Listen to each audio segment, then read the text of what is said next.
Welcome to Penrose Learning, where we make understanding easy. You start by preparing the environment and understanding limits. Back up your device and apps.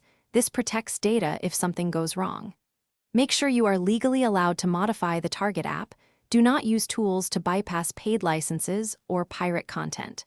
Once you have a verified backup and accept warranty risk, enable developer options on your device so you can monitor changes. This first step prevents irreversible damage and keeps your actions compliant with app terms.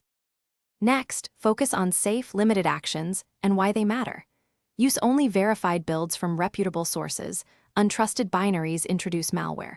Prioritize non-intrusive tasks like managing app permissions or exploring app behavior for debugging.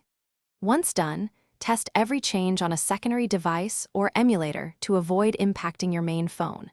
Make sure to monitor CPU, memory, and network activity while testing. This cautious middle phase reduces risk and helps you revert quickly if finished by validating results and cleaning up. After applying approved changes, open the app and exercise core features to confirm normal behavior.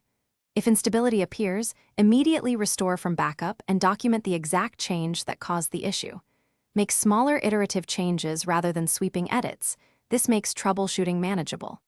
One key troubleshooting tip: if permissions or launching fail, clear the app cache and data. Then reinstall from an official store before attempting any modifications again.